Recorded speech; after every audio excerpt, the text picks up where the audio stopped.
আচ্ছা স্টুডেন্টস, আজকে দেখে নাও, আমি তোমাদেরকে এই চ্যাপ্টার 5-এর বেশ কিছু প্রশ্ন উত্তর করে দিচ্ছি। আজকে আমি তোমাদেরকে পার্ট 1 ভিডিওটা দিচ্ছি, পার্ট 2 ভিডিওটা তোমরা এর পরে পাবে। টর্চে বা রেডিওতে ব্যবহৃত তড়িৎকোষকে কি বলা হয়? Dry sell. রেলগাড়ির যে অংশ বৈদ্যুতিক তারকে স্পর্শ করে তাদের কী বলে? পেন্টোগ্রাফ। 50 কিলোমিটার উপরে আকাশ এবং ভূপৃষ্ঠের মধ্যে বিভব পার্থক্য কত? প্রায় 4 লক্ষ ভোল্ট। কোনো প্রাকৃতিক তড়িৎকোষ ঊর্ধ্বাকাশ এবং ভূপৃষ্ঠের মধ্যে বিভব পার্থক্য বজায় রাখে? বজ্রপাত। মেঘের উপরের দিক এবং নিচের দিকে আধান কী প্রকার হয়? উপরের দিকে আধান ধনাত্মক আর নিচের দিকে আধানটা ঋণাত্মক। ঝড়ের মেঘের উচ্চতা সাধারণত কত হয়? ভূপৃষ্ঠ থেকে প্রায় 12-13 কিলোমিটার। প্রাকৃতিক বৈদ্যুতিক প্রকৃতি কে প্রতিষ্ঠা করেন? Benjamin Franklin. কোন মেঘ থেকে সাধারণত বজ্রবিদ্যুৎ সহ বৃষ্টিপাত হয়? কিউমুলোনিম্বাস মেঘ থেকে। যদিও এগুলো ভূগোলের প্রশ্ন, তবু চ্যাপ্টারের মধ্যে আছে, আমাদের আলোচনা করতে হবে। চ্যাপ্টারটা ভালো করে পড়বে। এখানে বেশ কিছু বায়োলজিক্যাল পার্টও রয়েছে, তোমরা সাবস্ক্রাইব করে না কিন্তু পরবর্তী ভিডিওগুলো তোমরা পাবে না। বজ্র নিরোধক কি? কে আবিষ্কার করেন? বজ্র নিরোধক হলো বজ্রপাতের ফলে ক্ষতিগ্রস্ত হওয়া হাত থেকে বহুতল বাড়িকে রক্ষা করার একটি কার্যকরী ব্যবস্থা।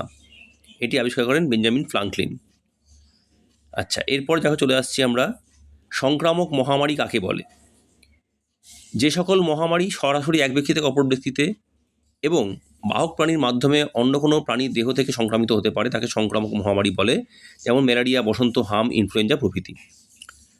কয়েকটি সংক্রামক মহামারীর নাম লেখো।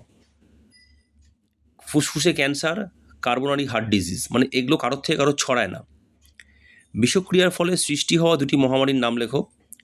ভোপাল গ্যাস দুর্ঘটনা এবং জাপানের মিনামাটা রোগ। ঋতু পরিবর্তনের সঙ্গে সম্পর্কিত দুটি মহামারীর নাম লেখো। হাম, জল বসন্ত। চক্রাকারে আবর্তিত হয় এমন দুটি মহামারীর নাম লেখো। হাম, ইনফ্লুয়েঞ্জা। টিকাকরণের আগে ইনফ্লুয়েঞ্জা এবং হাম কত বছর অন্তর মহামারী হিসেবে ফিরে আসতো? ইনফ্লুয়েঞ্জা 7 থেকে 10 বছর, হাম 2 থেকে 3 বছর অন্তর। শ্বাসনালীর উপর আক্রমণ দেখা যায় কোন সময়? শীতকালে। পেটের সংক্রমণ সবচেয়ে বেশি দেখা যায় কোন সময়? গ্রীষ্মকালে। দুটি করে জলবাহিত রোগের নাম, মানে বিভিন্ন রকম জলবাহিত, বায়ুবাহিত, প্রাণীবাহিত রোগের নাম লিখতে বলা হয়েছে। জলবাহিত হচ্ছে কলেরা, ডায়রিয়া। বায়ুবাহিত হচ্ছে ইনফ্লুয়েঞ্জা, হাম, এবং প্রাণীবাহিত হচ্ছে ম্যালেরিয়া, ডেঙ্গি ইত্যাদি। কলেরা রোগ কীভাবে সৃষ্টি হতে পারে? সাধারণত দূষিত জল, মাছি, বসা খাবার, না ঢাকা খাবার, নোংরা পরিবেশ থেকে এই রোগ সৃষ্টি হয়। কলেরা রোগের ফল কী হতে পারে? অথবা কলেরা রোগের উপসর্গগুলি লেখো। শরীর থেকে সব জল বেরিয়ে যেতে থাকে, প্রচণ্ড বমি হয়, মানে পটির মাধ্যমে সব জল বেরিয়ে যায় আর কি। শরীরে অম্ল ক্ষারের লবণের ভারসাম্য নষ্ট হয়ে যায়, শরীরের চামড়া ধোঁয়াটে নীল বর্ণের হয়ে যায়। কলেরা রোগের জন্য দায়ী ব্যাকটেরিয়ার নাম কি? Vibrio colliery. কবে কোথায় প্রথম কলেরা রোগের প্রাদুর্ভাব দেখা যায়? 19 শতকে গাঙ্গেয় বদ্বীপ অঞ্চলে। ম্যালেরিয়া কথাটি অর্থ কি? খারাপ বায়ু। ম্যালেরিয়ার বাহক প্রাণীটির নাম কি? স্ত্রী অ্যানোফিলিস মশা। ম্যালেরিয়া রোগের জন্য দায়ী প্রোটোজোয়াটির নাম কি? প্লাজমোডিয়াম ভাইভ্যাক্স বা প্লাজমোডিয়াম ফ্যালসিফেরাম। কোন রোগে যকৃৎ এবং প্লীহা বড় হয়ে যায়? ম্যালেরিয়া রোগে। ম্যালেরিয়া রোগের উপসর্গ লেখো।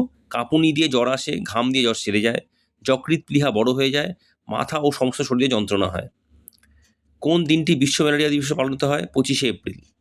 ডেঙ্গি রোগের জীবাণু বহন করে কোন মশা? Aedes aegypti. ডেঙ্গি রোগের জীবাণু কী নামে পরিচিত? ফ্ল্যাভিভাইরাস। ডেঙ্গি রোগের উপসর্গগুলি লেখো। ভয়ঙ্কর জ্বর, মাথা যন্ত্রণা, গাঁটে গাঁটে ব্যথা, অনুচক্রিকার সংখ্যা হ্রাস পাওয়া, ফলে রক্ত জমাট বাঁধতে বাধা পায় এবং শ্বেত রক্তকণিকা ধ্বংস হওয়ার ফলে রোগ প্রতিরোধ ক্ষমতা কমে যায়। কোন রোগকে ব্ল্যাক ডেথ বলা হয়? প্লেগ রোগকে। প্লেগ রোগের জন্য দায়ী ব্যাকটেরিয়ার নাম কি? ইয়ারসিনিয়া পেস্টিস। আজকে আমি তোমাদেরকে এই 33টা প্রশ্ন উত্তর করে দিলাম, তোমরা ভালো করে এগুলো লিখে নাও খাতায়। আমি পরবর্তী ভিডিওতে তোমাদেরকে বাকি প্রশ্ন উত্তরগুলো দেবো। সবাই ভালো থেকো।